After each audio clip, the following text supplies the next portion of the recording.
जी sir आप उस घर से रह के आए हो जिस घर में रोज झगड़े होते हैं। मैं जानना चाहूँगा किस तरह की जर्नी रही आपकी, भले एक दिन की जर्नी रही लेकिन किस तरह की रही आप शेयर करना चाहो कुछ भी। मैं देखिए, बिग बॉस जो है वो इंडिया का सबसे बड़ा रियलिटी शो है, ये सब जानते हैं। तो मेरे लिए कुछ घंटों के लिए वहाँ जाना, मेरे लिए ये बहुत बड़ा इवेंट था। It was a life changing event for me. और इसके लिए मैं बिग बॉस और एंडेमॉल की टीम का बहुत बहुत धन्यवाद करना चाहता हूँ कि उन्होंने मुझे ये मौका दिया। उन्होंने मुझे इतना काबिल समझा, इतना सक्षम समझा कि मैं अंदर जाके लोगों के बारे में उनका भविष्य बता सकता हूँ। जैसे कि और अगर एक्सपीरियंस की फर्दर मैं बात करूँ, तो अंदर जो कंटेस्टेंट्स हैं जिनको हम सब पर्दे पे देखते हैं, टीवी पे देखते हैं, तो उनसे मिलना भी, उनसे इंटरैक्ट करना भी, it was a wonderful experience. जैसे कि हम बात करें, आप लोगों की बहुत भविष्य देखे हो, आपका मतलब काम ही है कि जी भविष्य देखना लोगों का। जी। आप घर में जाते ही शिव ठाकरे को, शिव ठाकरे का भविष्य देखे, उनको बोले कि आप टॉप 4 में आप आ सकते हो, जी उनके बारे में क्या? देखिए, शिव की सबसे बड़ी क्वालिटी,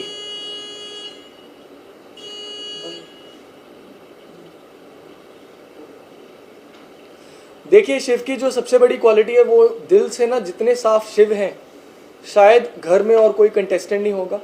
जब मैं एंटर भी कर रहा था तो उधर मेरे को कोई भी नहीं जानता, तो Shiv was the first person, Shiv एक ऐसे पहले इंसान थे जो खड़े हुए मेरे लिए। और जब मैंने इंटरैक्ट किया, और जो उनका ऑरा है वो बहुत ही पॉजिटिव है।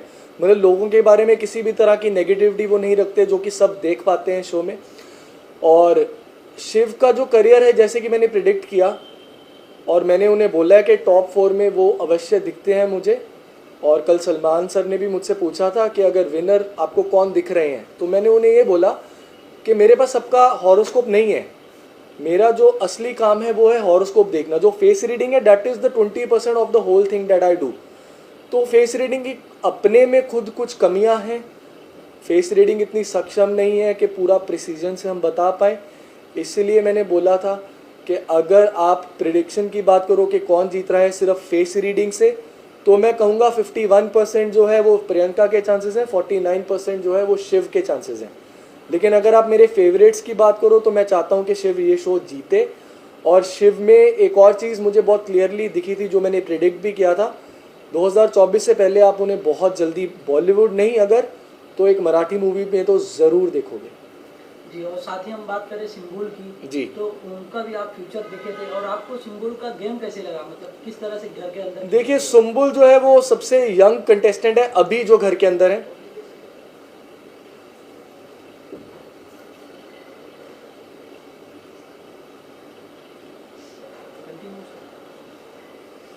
देखिए, सुम्बुल जो है अभी तक जितने भी कंटेस्टेंट रह गए हैं उनमें से सबसे यंग है। उनके बारे में मैंने काफ़ी कुछ अंदर बोला था कि अगर देखा जाए कि उनके पास्ट हिस्ट्री अगर देखी जाए, टटोली जाए, तो बहुत अप्स एंड डाउन्स उन्होंने देखे हैं, और डाउन्स ज़्यादा देखे हैं। इसलिए वो इमोशनली थोड़े से शेकन है।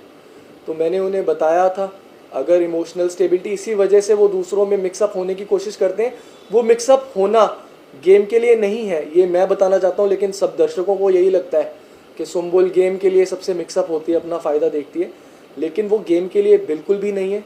वो बस अपने आप को बिजी रखना चाहती है, अपने आप को इन्वॉल्व रखना चाहती है घर वालों के साथ, गेम के लिए नहीं।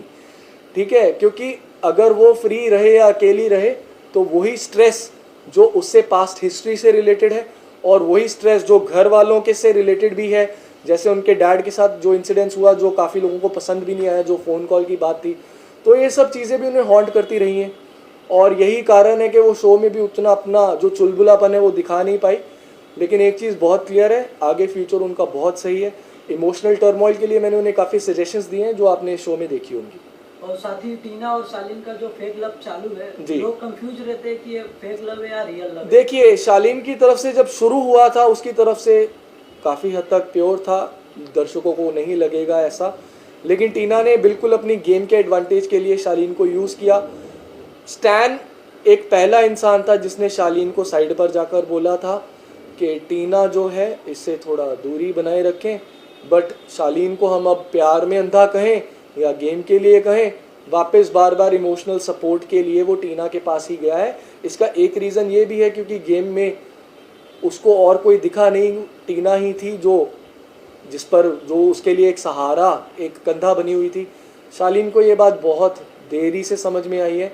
और जब मैं शो में गया भी हूँ, मैं भी यही बोल रहा था कि Shaleen, it is a high time, अब आपको अपना खुद का गेम खेलना चाहिए, खुद के स्टैंड्स लेने चाहिए।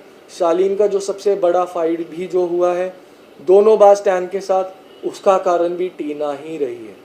तो टीना ने अपने एडवांटेज के लिए आप कह सकते हैं शालीन को बहुत अच्छे से यूज़ किया, और आगे जाकर मेरे को इनका कोई अच्छा भविष्य नहीं दिखता, ये निर्दोष नहीं रहने वाला। जी। साथ ही प्रियंका और निमृत के बीच में रोज जो छोटे छोटे बात के लिए झगड़े हो जाते जी। हैं, उनके बारे में क्या कहना चाहोगे? देखिए, दोनों सिमिलर एज हैं। सबसे पहले मैं ये कहूँगा ज़्यादा एज डिफरेंस नहीं है उन दोनों में, और दोनों कलर्स को ही रिप्रेजेंट करते हैं। तो एक ईगो आ जाना या एक डिफरेंसेस आ जाना बहुत ही कॉमन है, इसलिए उनकी जो लड़ाई है वो डे 1 से शुरू हो गई थी, ठीक है, एटलीस्ट। लेकिन उन्होंने अपनी प्रायोरिटीज़ के लिए एक दूसरे से कभी दोस्ती करते नहीं दिखे हैं। अगर निमृत सिर्फ अपने ब्राउनी पॉइंट्स के लिए ताकि वो शो में दिखे प्रियंका से झगड़ रही थी, तो प्रियंका भी इक्वली वापस उतना ही रिवर्ट बैक कर रही थी। और ये रिलेशन उनका जैसा डे 1 से था वैसा आज की डेट में भी है। तो लोगों को एटलीस्ट उस चीज़ की भी रिस्पेक्ट करनी चाहिए कि गेम के लिए उन्होंने अपनी बीच में फ्रेंडशिप कर ली, दुश्मनी कर ली, ऐसा नहीं रहा है। साथ ही सलमान खान सर ने कहा कि प्रियंका भी क्या हीरोइन बन सकती है, आप उनका देखिए ये बहुत बहुत बोल्ड प्रेडिक्शन ऑन एयर भी गया है, जो मैंने बिग बॉस के अंदर जाकर मैंने दिया है, घर के अंदर जाकर, कि प्रियंका का भविष्य बहुत उज्जवल है और घर से निकलते ही बहुत से सरप्राइजेज है जो उनका इंतज़ार कर रहे हैं। बहुत पॉजिटिव वे में मैं बात कर रहा हूँ, पॉजिटिव सरप्राइजेज उनका इंतज़ार कर रहे हैं, और बहुत जल्दी आप उन्हें बड़े पर्दे पे भी देख सकते हैं। बात करें आपको सबसे ज़्यादा मतलब सबसे ज़्यादा बिग बॉस के घर में सबसे ज़्यादा पसंद कौन आया आपको? देखिए, जब शो की शुरुआत हुई थी तब निमृत में वो कैलिबर दिखा था, शालीन में भी इक्वली वो कैलिबर दिखा था। लेकिन इन दोनों की गेम, स्पेशली शालीन की, जैसे जैसे दिन बदलते गए वो खुद कंफ्यूज रहे और उन्होंने दर्शकों को भी कंफ्यूज किया। यही बात की सजेशन मैं देके आया हूँ कि कंफ्यूजन छोड़ दो, जो असलियत है, जो मैं देख पा रहा हूँ आपके अंदर जो असलियत है, वो शालीन भनोट 5% भी नहीं दिखा पा रहा है शो पे, कि वो कितना टैलेंटेड है, कितना एंटरटेनिंग है। अगर वो दिखा पाए तो शायद लोग उसे विनर भी बना सकते हैं। साथ ही मेरा सवाल आपसे ये भी है कि ऐसा कौन सा खिलाड़ी है जो बिग बॉस के घर से बाहर जाए और उसका फ्यूचर मतलब ब्राइट हो सकता है? देखिए, उसमें मैंने निमृत का भी बोला था, उसमें मैंने सुम्बुल का भी बोला था, मैंने शिव का तो बोला ही था, जो आप सबने प्रेडिक्शन सुनी है कि मराठी मूवी वो बहुत जल्दी कर लेंगे 2024 से पहले। टीना को काफ़ी स्ट्रगल करना पड़ सकता है, अगर शोज़ मिलेंगे भी वो उस कैलिबर के नहीं मिलेंगे जहाँ पर बहुत बढ़िया कर रहा है वो शो। मैंने सौंदर्या को बोला था कि वेब सीरीज़ और वीडियो सॉन्ग्स, एक म्यूज़िक वीडियोस आपका इंतज़ार कर रहे हैं, जो कि ऑन एयर नहीं हो पाया, वो भी आप आने वाले टाइम में देख पाएंगे। आपको क्या लगता है बिग बॉस के घर में मास्टरमाइंड कौन है अभी इस समय? देखिए, अब मास्टरमाइंड जो है इस समय की अगर हम बात करें, अगर हम पहले की बात करते वो साजिद भैया थे, उन्होंने बहुत अच्छे से गेम को कंट्रोल किया, और इसमें मैं पॉजिटिव वे में ही उनको बोल रहा हूँ।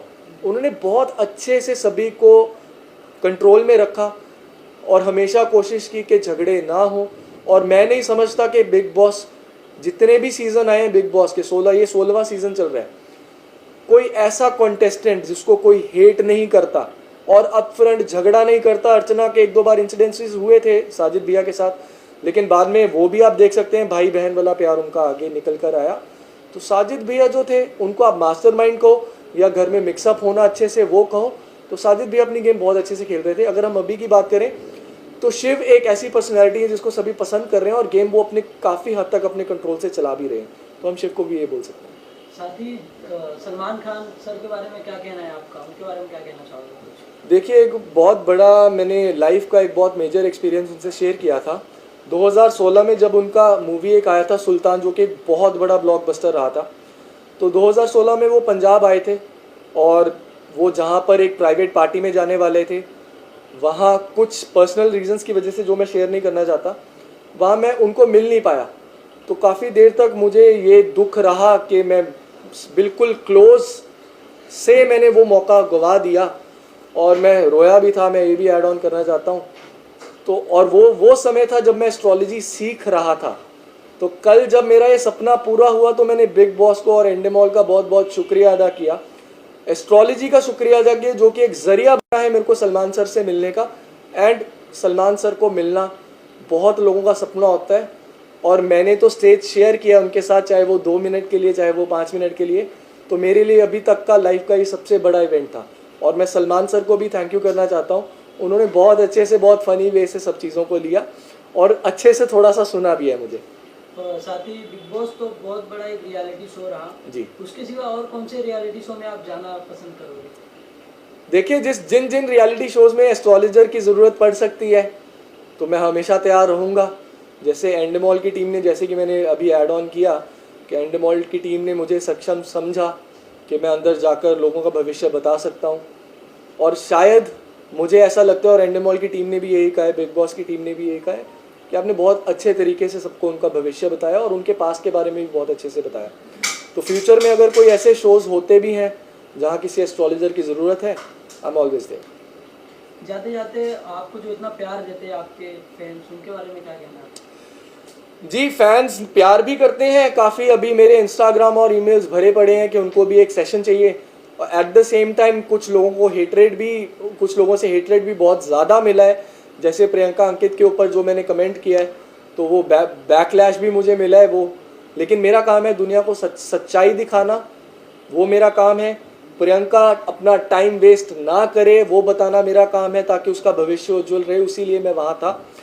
और जैसे प्रोमोज निकले थे कुछ जहाँ सुम्बुल के बारे में मैं माँ की बात कर रहा हूँ जो कि पूरा नहीं था क्योंकि प्रोमोज में पूरा इन्फॉर्मेशन नहीं होता है।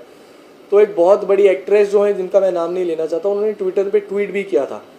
लेकिन जब उन्होंने पूरा शो देखा तो उनको समझ में आया कि मैं उनके भले की ही बात करके गया हूँ and it was not like कि मैं मदर को जानबूझकर शो को टीआरपी देने के लिए मैं मदर का किस्सा छेड़ा था।